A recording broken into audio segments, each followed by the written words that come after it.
Bismillahirrahmanirrahim. My dear students, welcome to my YouTube channel EduQuest Pro. Dear students, आज हम chapter number 11 homeostasis का next topic देखेंगे, that is urinary system of humans. बेटे आगाज करते हैं हम एक शॉर्ट क्वेश्चन के साथ। What are different parts of excretory और यूरिनरी सिस्टम। एक्सक्रीटरी या यूरिनरी सिस्टम के अहम हिस्से कौन कौन से हैं? तो बेटे नंबर 1 हमारे पास आ जाता है अ पेयर ऑफ किडनीज, गुर्दों का एक जोड़ा। अ पेयर ऑफ यूरिटर्स, दो नालियां होती हैं, वन फ्रॉम ईच किडनी, और इन नालियों को हम यूरिटर बोलते हैं, जो यूरिन को किडनी से लेती हैं और ब्लैडर में डाल देती हैं। देन हमारे पास आ जाता है एक यूरिनरी ब्लैडर, जिसको हम मसाना बोलते हैं, जिसका काम यूरिन को स्टोर करना है। और एंड पे यूरिथ्रा, ये वो एक्सटर्नल ओपनिंग है या वो डक्ट है जिसके जरिए पेशाब जिस्म से बाहर निकलता है।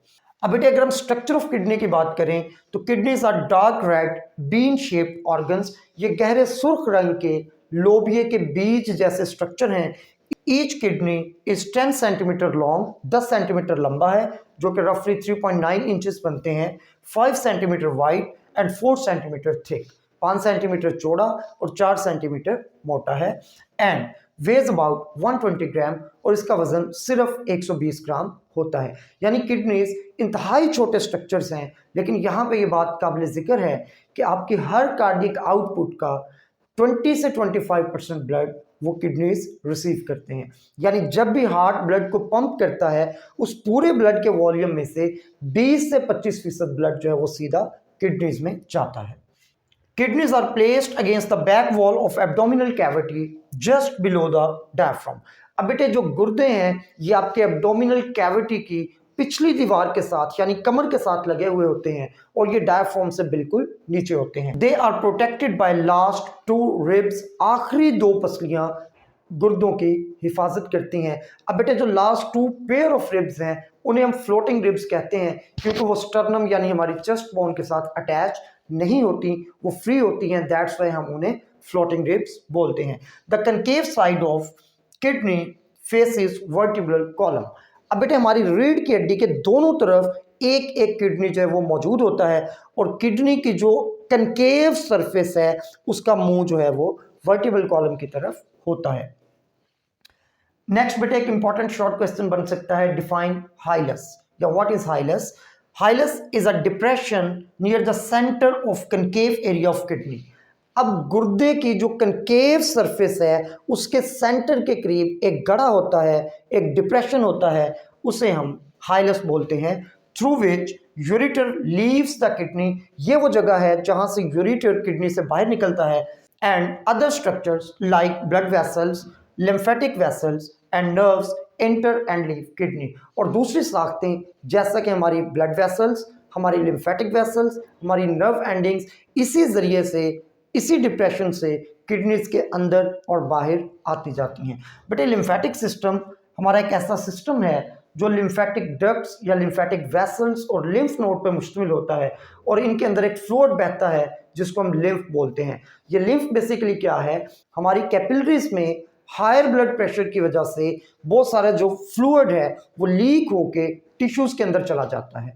अब उस टिश्यू फ्लूइड को वहां से उठा के वापस सर्कुलेटरी सिस्टम में डालना, ये हमारे लिम्फेटिक सिस्टम का काम है। उसके बाद बेटे अगर हम लॉन्गिट्यूडनल सेक्शन ऑफ किडनी देखें, गुर्दे को लंबाई के रुख काट के अंदर से देखें, तो किडनी शोज 2 रीजन्स। तो यहाँ पे हमें 2 रीजन्स या 2 हिस्से नजर आते हैं। Outer one is renal cortex, outer part of kidney and is darker in colour. ये किडनी का बैरूनी हिस्सा है और इसका रंग जरा गहरा होता है। Renal medulla, inner part of kidney and is pail red in colour. ये गुर्दे का अंदरूनी हिस्सा है और इसका कलर हल्का सुर्ख होता है। उसके बाद बेटे रीनल पिरामिड्स आ जाते हैं। Renal medulla consist of cone shaped areas called renal pyramids. अब बेटे जो रीनल मेडोला है, गुर्दे का अंदर वाला हिस्सा है जो पेल रेड इन कलर है, उसके अंदर मखरूती साख्तें होती हैं, इस किस्म के स्ट्रक्चर्स होते हैं, और इन स्ट्रक्चर्स को हम रीनल पिरामिड्स बोलते हैं। देन है रीनल पेल्विस।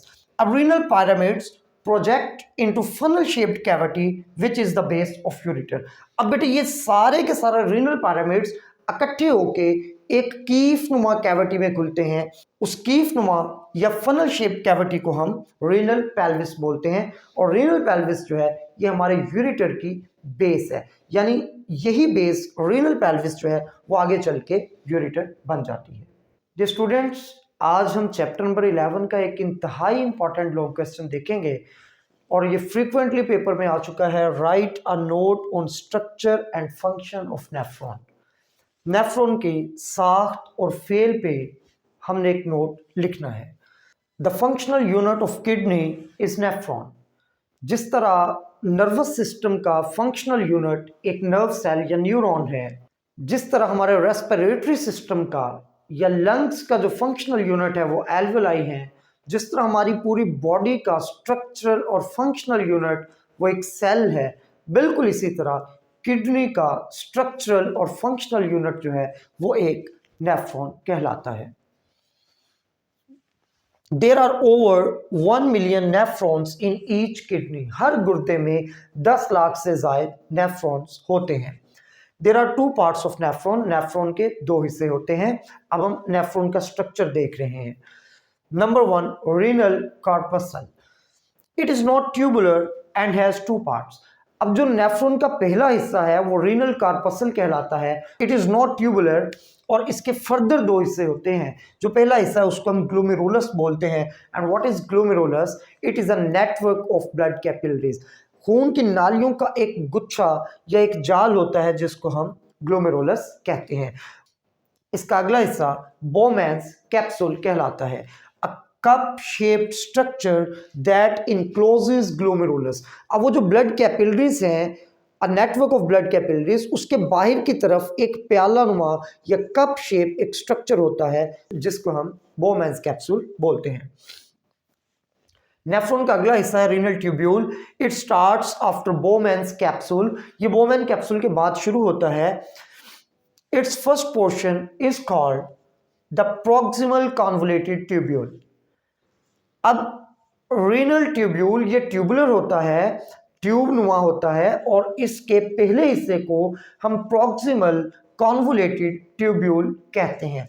अब कॉन्वोल्यूटेड मतलब बालदार और ट्यूब्यूल एक नाली, यानी रीनल ट्यूब्यूल का पहला हिस्सा एक बलदार नाली पे मुश्तमिल होता है। उस कॉन्वोल्यूटेड या बलदार नाली को हम प्रॉक्सिमल कॉन्वोल्यूटेड ट्यूब्यूल कहते हैं। Next portion is a U shaped loop of Henle. अब इसका अगला पोर्शन एक यू शेप की नाली है, और इस पोर्शन को हम लूप ऑफ हेनले बोलते हैं। लूप ऑफ हेनले के बाद the last portion is distal convoluted tubule. इसका जो आखिरी हिस्सा है उसको हम डिस्टल कॉन्वोल्यूटेड ट्यूब्यूल कहते हैं। अब यहाँ पे 2 टर्म्स इस्तेमाल हुई हैं, एक प्रॉक्सिमल और एक डिस्टल। अब बेटे किसी रेफरेंस पॉइंट से जो हिस्सा उसके करीब होगा वो प्रॉक्सिमल होगा, और जो उससे दूर होगा उसको हम डिस्टल एंड या फार एंड बोलते हैं। फॉर एग्जाम्पल, ये जो रीनल ट्यूब्यूल है इसका आगाज होता है बोमेन्स कैप्सूल के बाद। अब रीनल ट्यूब्यूल का वो हिस्सा जो बोमेन्स कैप्सूल के करीब है वो प्रॉक्सिमल कहलाएगा, और जो बोमेन्स कैप्सूल से दूर है उसको हम डिस्टल कॉन्वोल्यूटेड ट्यूब्यूल कहते हैं। आगे बेटे हमारे पास आ जाता है collecting duct. The distal convoluted tubules of many nephrons open in a single collecting duct.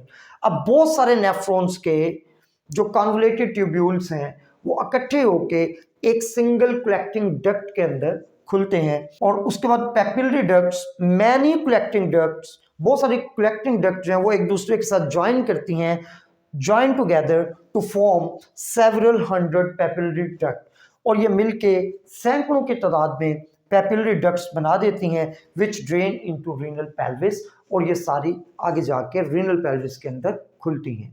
Renal pelvis आपको पता है ये यूरेटर की बेस को कहते हैं, और यहाँ से फिर पेशाब जो है वो यूरेटर के रास्ते ब्लैडर में चला जाता है। बेटे ये था हमारा आज का lecture. Thank you so much for watching. Stay blessed. अल्लाह हाफिज़।